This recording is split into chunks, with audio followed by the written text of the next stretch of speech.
안녕하세요. 안혜문 목사는 금요일 아침 굿모닝 RT입니다. 여러분 인생의 시간표가 있으세요? 저는 있습니다. 저는 5년 단위로 제 인생을 이렇게 살아가야 되겠다라고 계획하고, 심지어 저는 은퇴까지, 또 은퇴 이후까지 이런 삶을 나는 살아가야 되겠다라고 제 나름대로 인생의 시간표를 만들어 놓았습니다. 그런데 인생은 우리가 계획한, 우리가 짠 시간표대로 흘러가지 않는 것 같습니다. 얼마 전에 제가 뉴스를 보았습니다. 그 인터넷 뉴스의 내용은 이것이었습니다. 한국의 슈퍼컴퓨터 1세대 크라켄을 퇴출시키고 이제 2세대 슈퍼컴퓨터 카이로스를 도입하다, 이런 내용이었습니다. 제가 호기심이 생겨서 그 기사를 쭉 검색해 보니까 그 슈퍼컴퓨터 카이로스는 우리가 지금 전쟁용으로 주로 많이 사용하고 있는 이 핵 에너지를 어떻게 하면 우리의 생활 에너지로 바꿀 수 있을까? 어떻게 안정적으로 우리 일상에서 이 핵을 우리 삶의 생활의 에너지로 사용할 수 있도록 만들 수 있을까? 이걸 연구하는 것이 가장 큰 목적 중에 하나라고 하는 것을 보았습니다. 그렇게 된다면 어마어마한 인생의 혁명이 일어나겠지요. 사실 인류 문명에 큰 획을 그은 몇 번의 산업혁명이 있습니다. 첫 번째 1차 산업혁명은요, 18세기에 증기기관의 발명으로 인해서 산업혁명이 시작되었습니다. 단지 농사짓고 말과 소를 키우며 살아가던 농경사회의 이 문명이 기계화 문명으로 일거에 바꾸게 되어지는 거죠. 많은 것들이 기계화가 되어져 가면서 문명이 급속도로 발전했습니다. 그러다가 19세기에서 20세기에 어떤 혁명이 생겼냐면 2차 산업혁명이 일어났습니다. 2차 산업혁명, 이때는 전기 에너지를 기반으로 해서 대량 생산이 가능한 그런 혁명입니다. 전기가 일상이 되니까요, 문명이 엄청나게 발전이 되게 되었죠. 그러다가 3차 산업혁명이 일어납니다. 이것은 바로 컴퓨터와 인터넷의 발명으로 인한 변화고 혁명입니다. 각각의 나라와 각 개인이었던 이 세상이 컴퓨터와 인터넷으로 연결되어지고 공유되어지고 함께 되어지면서 정말 폭발적인 문명의 발전이 이루어졌습니다. 지금 컴퓨터와 인터넷이 아니면 살아갈 수 없을 정도의 그런 사회가 되었습니다. 그런데 지금 우리가 살고 있는 이 시대에 4차 산업혁명이 일어나고 있습니다. 이 인터넷과 컴퓨터의 발달, 여기로 끝나는 것이 아니라 이것이 클라우드를 기반으로 가상현실, 가상공간, 온라인, 그리고 인공지능, 빅데이터, 이런 초지식들이 초연결되어지고 초융합을 이루면서 발전되고 있는 현실입니다. 그런데 핵 에너지가 일상생활의 에너지로 사용하게 되어지는 5차 산업혁명이 일어난다면 그야말로 혁명적인 변화가 일어납니다. 가상인지 실제인지, 여기 있는지 거기 있는지, 우주와 지구를 넘나드는 우리가 공상과학 영화에서나 볼만한 그러한 일상이 우리에게 시작되는 것이죠. 두렵습니다.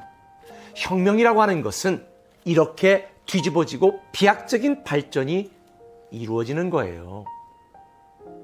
사실 지금까지 우리는 내가 의도하고 내가 계획하고 내가 짠 시간표대로 인생을 살아왔습니다.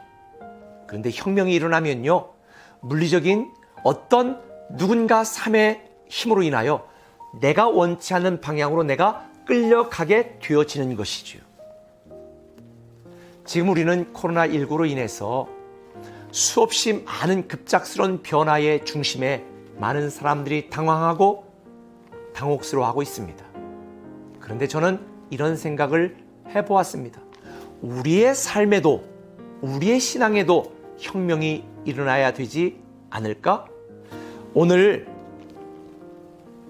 성경 본문을 보면 이스라엘 백성들이 죄를 범하여 바벨론 왕 느부갓네살에게 망하기 일보 직전의 이스라엘의 모습입니다. 수많은 선지자들이 나타났습니다. 그리고 절망하고 괴로워하는 이스라엘 백성들에게 거짓 평화를 말합니다. 오늘 보면 16절은 이렇게 말합니다. 내가 또 제사장들과 그 모든 백성에게 전하여 이르되 여호와께서 이와 같이 말씀하시기를 보라 여호와의 성전의 기구를 이제 바벨론에서 속히 돌려오리라고 너희에게 예언하는 선지자들의 말을 듣지 말라. 이는 그들이 거짓을 예언함이니라 하셨나니 너희는 그들의 말을 듣지 말고 바벨론 왕을 섬기라. 그리하면 살리라. 여러분 이게 무슨 말입니까? 괴로워하고 답답해하고 두려워하고 불안해하는 백성들에게 하나님이 지금은 회복시키지 않을 거니까 느부갓네살 왕을 섬기라. 그게 지혜로운 것이다.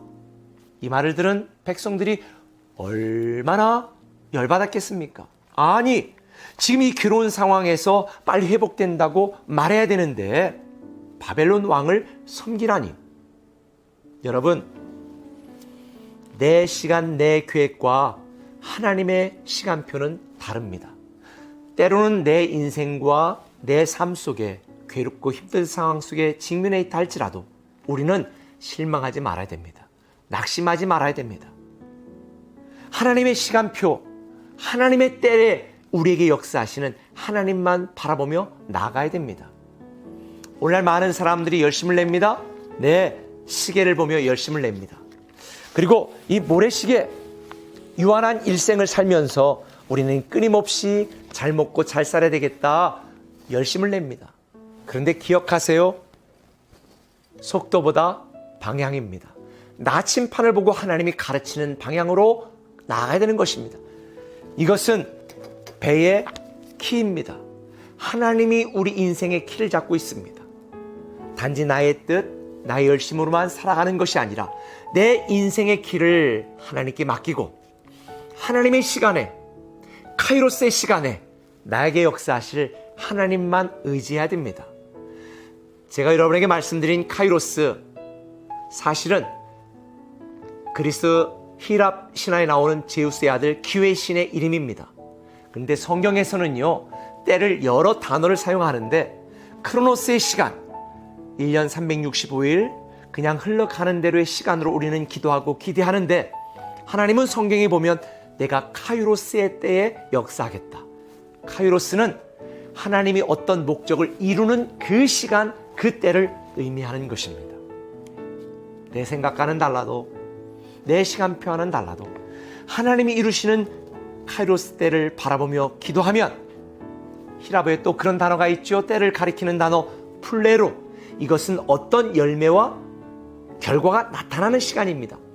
카이로스 때를 기대하며 우리가 하나님 앞에 온신앙으로 나아가면 블레로의 시간에 하나님의 시간에 아름다운 축복의 열매를 주실 줄 믿습니다. 여러분 많이 힘들고 두렵고 답답하실 것입니다. 그러나 하나님의 시간표를 신뢰하시고 오늘도 온신앙으로 한 걸음씩 나아가는 하루 되기를 예수님의 이름으로 축복합니다. 기도하겠습니다. 사랑의 아버지 하나님, 크로노스의 시간으로 열심만 내며 내 시간으로 조급해하지 말고 방향을 가르쳐 주시고 내 인생의 키를 붙들고 나를 이끌어 가시는 하나님을 신뢰하며 하나님의 시간을 기다리고 하나님의 시간에 카이로스의 시간에 역사하실 하나님을 믿고 오늘 하루도 뚜벅뚜벅 담대하게 살아가게 하여 주옵소서. 예수님의 이름으로 기도합니다. 아멘.